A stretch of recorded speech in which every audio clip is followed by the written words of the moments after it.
ತುಂಬ ಇಂಟ್ರೆಸ್ಟಿಂಗ್ ಇದೆ. ನೋಡಿದ ತಕ್ಷಣ ನನಗೆ ಅನಿಸಿದ್ದು ಫಸ್ಟ್ ನೆಟ್ಫ್ಲಿಕ್ಸ್ ಒಂದು ಫಿಲ್ಮ್ ನೋಡ್ದಂಗೆ ಅನಿಸುತ್ತೆ. ಒಂದು ಚಿಕ್ಕ ಕಥೆನ ಭಾಳ ಚೆನ್ನಾಗಿ ಅದ್ಭುತವಾಗಿ ಪಿಕ್ಚರೈಸ್ ಮಾಡಿದೆ. ಐ ಥಿಂಕ್ ನಮ್ಮಲ್ಲಿ ಡೈರೆಕ್ಟ್ರು ಭಾಳ ಚೆನ್ನಾಗಿ ಡೈರೆಕ್ಟ್ ಮಾಡಿದ್ದಾರೆ ಸಿನಿಮಾನ, ಭಾಳ ಎಂಗೇಜಿಂಗ್ ಆಗಿಟ್ಕೊಂಡು. ಎವ್ರಿಬಡಿ ರಾಘು ಪರ್ಫಾರ್ಮೆನ್ಸ್ ಇರ್ಬೋದು. ಮೋರ್ ದೆನ್ ಎನಿಥಿಂಗ್ ಕತೆ ಲೈನು.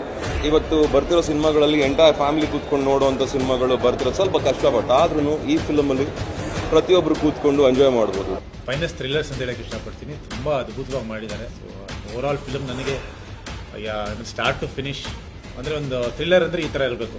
ಸೊ ಅಷ್ಟೊಂದು ಕ್ಲಾಸಿಕ್ಕಾಗಿ ಮಾಡ್ಕೊಂಡು ಹೋಗಿದ್ದಾರೆ. ಎಸ್ಪೆಷಲಿ ಕ್ಲೈಮ್ಯಾಕ್ಸ್ ತುಂಬ ಚೆನ್ನಾಗಿದೆ.